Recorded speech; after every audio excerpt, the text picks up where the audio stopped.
বিসমিল্লাহির রহমানির রহিম। আমরা আজকে যে বিষয়টা নিয়ে কথা বলতে আসছি এটা হচ্ছে আমাদের নাইস 1000 এর একটা কন্ট্রোল। তো এটা সকাল থেকেই আপনার সমস্যা হচ্ছে, হঠাৎ করে লিফটটা চলতেছে না। তো আমরা আসলাম, আসার পরে প্রথমে দেখলাম যে এখানে এরর 38 দেখাচ্ছে।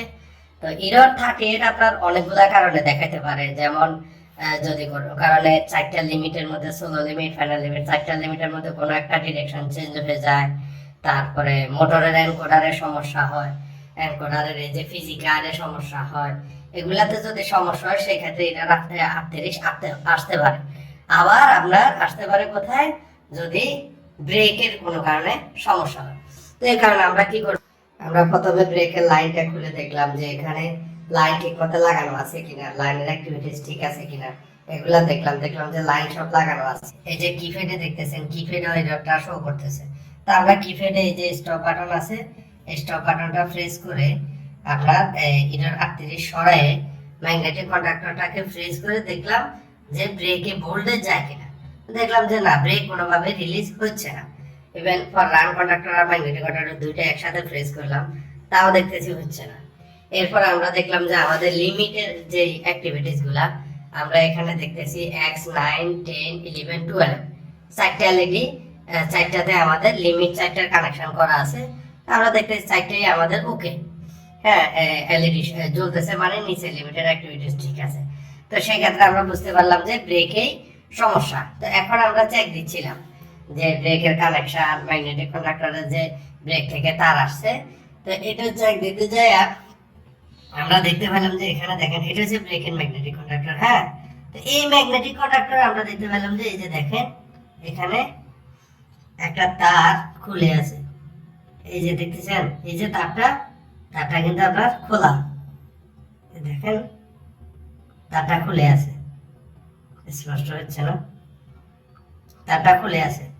তা আশা করি আমরা হয়তো সমস্যাটা সমাধান করতে পারবো। সমস্যাটা পাইছি আমরা প্রাথমিকভাবে ব্রেকের কানেকশনটা করে দিয়ে আমরা ভোল্টেজটা চেক দিব যে এখানে ভোল্টেজ ঠিক মতো 110 ভোল্টেজ আসতেছে কিনা। আমরা কিন্তু সবাই জানি যে ব্রেক যে ভোল্টেজ বর্তমানে মোটরের ব্রেকে দুইটা ধরনের ভোল্টেজ আসে, একটা হচ্ছে 220 ভোল্ট, একটা হচ্ছে 110 ভোল্ট। তো যেই ধরনের ভোল্টেজই আসুক আপনার ডিসি হবে।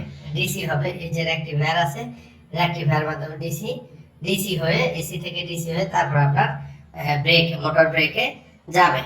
তো নরমালি আমরা যদি এই ধরনের গুলো করি তাহলে আমাদেরকে লিমিটগুলো প্রাথমিকভাবে দেখতে হয়, লিমিটের অ্যাক্টিভিটিস মাদারবোর্ডে ঠিক আছে কিনা, তারপর এনকোডার দেখতে হয়, তারপর ব্রেক দেখতে হয়, even rectifier output voltage 110 voltage হোক আর 220 ভোল্টেজের হোক, আউটপুট ভোল্টেজ ঠিক মতো দেখাচ্ছে কিনা, ম্যাগনেটিক কন্ডাক্টরের কানেকশন ঠিক মতো আছে কিনা। ইভেন নরমালি অবশ্যই দক্ষতার সহিত করা লাগবে যে নরমালি আপনার ম্যাগনেটিক কন্ডাক্টর প্রেস করলে ব্রেকের দিকে তাকায় দেখতে হবে ব্রেক রিলিজ হচ্ছে কিনা। তো সর্বসাপেক্ষে আমরা পেলাম এখানে আমাদের ব্রেকে ভোল্টেজ যাচ্ছে না। তো আমরা এখন ব্রেকের এখানে পাওয়ারটা অফ করে যে কোনো কানেকশনে কাজ করতে আপনারা অবশ্যই পাওয়ার অফ করে করার চেষ্টা করবেন, সেই ক্ষেত্রে বিপদ হওয়ার সম্ভাবনা কম থাকে। তো আমরা এখন পাওয়ারটা অফ করে দিয়ে আমাদের কানেকশনগুলো ঠিকমতো, আবার লুজ কানেকশন আছে কিনা, একটা তো পাইলাম, আরো কোথাও লুজ কানেকশন আছে কিনা এই জিনিসটা দেখবো। দেখে পাওয়ার অন করে তারপরে আমরা লিফটটাকে ছাড়বো।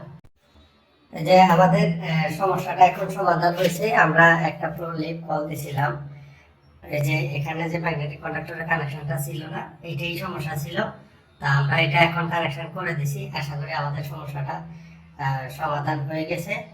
তা আমরা এখন আমাদের লিফটে কল দেব, কল দিয়ে দেখবো যে লিফট চলতেছে কিনা, আপনাদেরকে দেখাবো। দেখেন আমাদের লিফট এখন চলতেছে, হ্যাঁ লিফট চলতেছে। যে আমাদের লিফট এখন 3 তলায় আসছে, ডোর ওপেন হয়েছে,